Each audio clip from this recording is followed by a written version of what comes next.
Salut! Aujourd'hui, je vais vous raconter 8 anecdotes sur Kirby. C'est parti!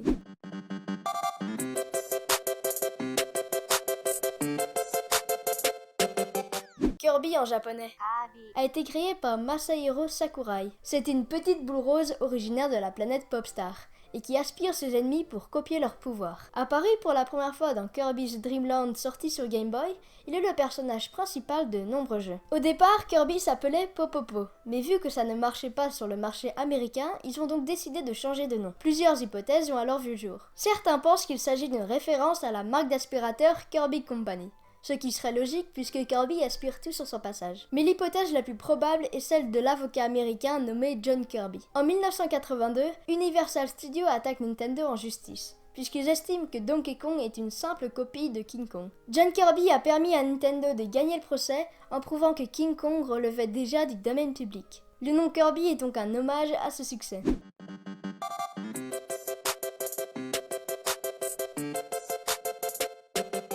Masahiro Sakurai, désigné par Nintendo, proposa au début des années 90 le design de Popopo et de son ennemi juré DDD pour un jeu de plateforme pour débutants. Il commença par créer une boule ronde munie de bras et de jambes afin de faciliter le travail des animateurs. Cependant, au fil du temps, l'équipe de production a fini par s'attacher à ce personnage mignon et a choisi de le garder. Ils ont alors décidé de sortir le jeu Twinkle Popopo, car dans les années 80, c'est ainsi que se nommait le personnage. Si aujourd'hui Kirby est rose, ça n'a pas toujours été le cas. C'est à cause des marshmallows. Masahiro Sakurai pensait que les marshmallows étaient roses, et Shigeru Miyamoto les pensait jaunes. Finalement, c'est la Game Boy qui a tranché. En effet, la console était monochrome. Kirby est donc apparu blanc sur la pochette du jeu. C'est à la sortie du deuxième jeu qu'il a pris son emblématique couleur rose.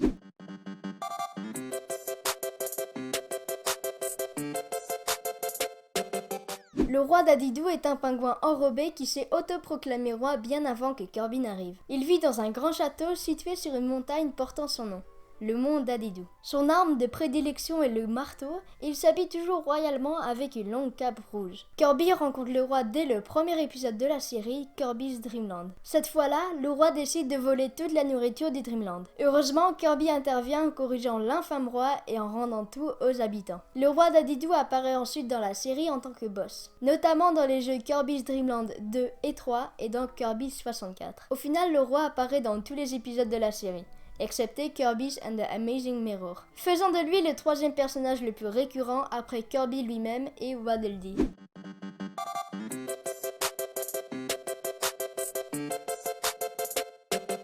Les niveaux de Kirby's Adventure sur Wii ont été nommés de façon à ce que la première lettre de chaque niveau forme le mot crowned, qui signifie couronné en anglais, référence à Magolor lorsqu'il prend possession de la couronne du dragon Landia. On voit ça aussi dans Kirby Triple Deluxe avec Flower, fleuri en français, et dans Kirby Robobot avec le mot programme. On retrouve aussi ce principe dans Kirby's Adventure. Les premières lettres des 7 premiers niveaux forment l'acronyme VIB-GYOR. Si on le lit à l'envers, ça donne la première lettre de chaque couleur de l'arc-en-ciel.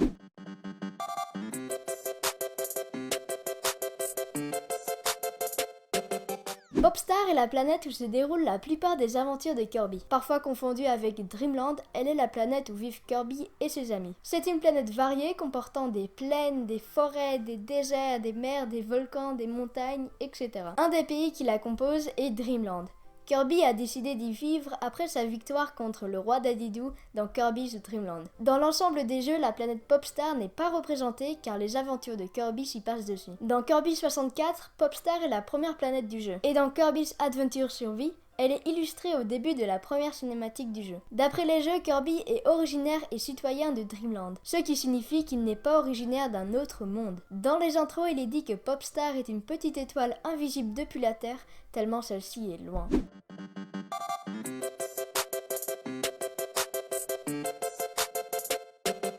Kirby Right Back at Ya en japonais et le dessin animé de Kirby. Il a été créé en 2001 et comporte 101 épisodes. Malheureusement, cette série n'a jamais eu un succès fou.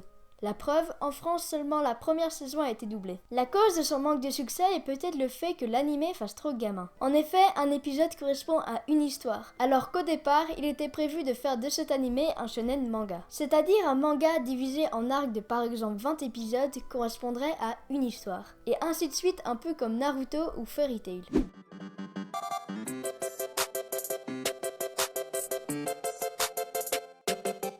Il est difficile de savoir si Kirby sait parler ou non. Dans les modes d'emploi par exemple, le texte qui raconte l'histoire met en place un dialogue entre Kirby et les autres personnages. Comme dans Kirby's Adventure où le roi Dadidou et Kirby se parlent à la fontaine. Kirby parle dans Kirby's Superstar Stacker où il explique les règles du jeu. Dans certains jeux, l'écran de présentation de certains pouvoirs sont dits par Kirby. Comme le pouvoir Sommeil où Kirby dit qu'il ne veut pas être réveillé. Avec l'animé, il est difficile de réellement savoir si Kirby sait parler ou non. On peut le comparer avec d'autres personnages comme par exemple Mario ou Link qui ne parlent jamais dans les jeux. À part le Let's go de Mario, mais c'est tout.